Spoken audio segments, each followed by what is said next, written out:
Good morning. Been a while since I did a tidbit video, so I'm actually going to put a couple together based on some questions that I've gotten. The first one was, what is the difference between keto and paleo? Oh man, I like questions like this. Okay, so paleo is eating as in people did in the I can't even say the word. Back in the caveman days when we were hunters and gatherers.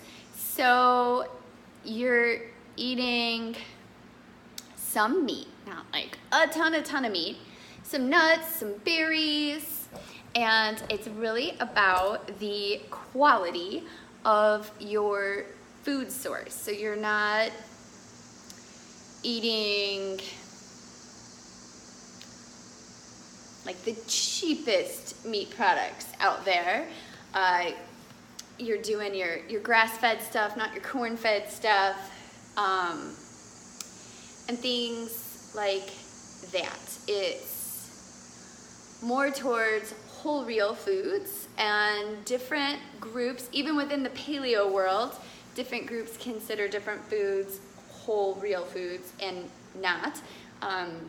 In paleo, there's no grains and there's no dairy. So you're not eating your rice, your pastas, your breads, your milk, your cheese, those kinds of things. In the keto diet, it is ketogenic diet, and it is when you put your body into a state of ketosis.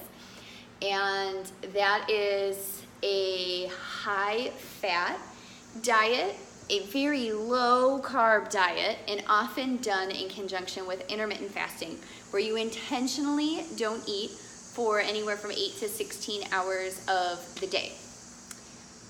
12 to 16 hours of the day, yeah. So you maybe just, and you can have what they call bulletproof coffee in the morning, especially on the bulletproof diet, which is a ketogenic diet, and that you have brain octane fuel, often like a MCT type oil, and like Kerrygold butter in your coffee so that your body stays in a fasting state, but your hunger hormones are satisfied. And then you don't eat breakfast until like 11 in the morning, and then you have lunch at 2, and then you have dinner at 5, and then you're done eating for the day. So you still eat the same amount of calories, you've just scrunched them in the time frame in which you do have your meals. It works really well for some people. Paleo works really well for some people.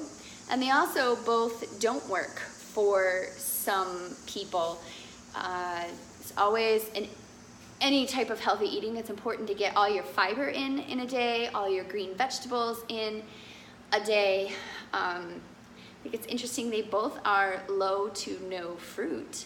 And there are benefits to fruit, but I think that a lot of times we, as a American culture, mask some of our, like, it's not that eating the apple or the banana it's bad, it's the why we're eating it. We're replacing an unhealthy sugar addiction with a natural sugar, still addiction, and you're not like addressing the underlying issues and the resulting blood sugar level fluctuations.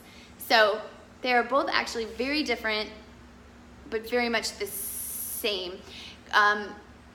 In keto, you count all your macronutrients, all your grams of carbs, all your grams of fat, all your grams of protein, and it's all a number game.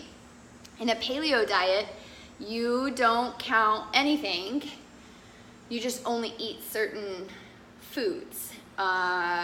So the low carb isn't necessarily true in paleo, but if you're following a strict paleo diet, it's going to be lower in carbs because it's really like your squash type of vegetables. If you opt for a paleo that does some potato, that's really where you're getting your carbs from, because you're not eating any of the processed foods anyhow. But you could still have, like when I still have like 100 grams of carbs a day just because of the amount of vegetables I eat. So that would not be considered low carb, but it's no processed. So that is your difference. I hope I explained the question about it. And as always, you want to do some research for yourself and see what is good for you. And really, you just want to eat more real food, and you want to eat less garbage food. So you don't want to go on a keto diet and still go to McDonald's. It's more important to cut the McDonald's out than to follow a diet. So if you want to clean up your eating, start finding some healthier alternatives. I always tell people, like, running through a drive-through is literally not an option. Like, the thought never crossed my mind that I should go through a drive-through. I would run to a grocery store and buy a rotisserie chicken or something like that before I would run to a drive-through. So it's about changing your mindset and changing what you think about as being a convenience food. So I hope that answers your questions. Have a great day.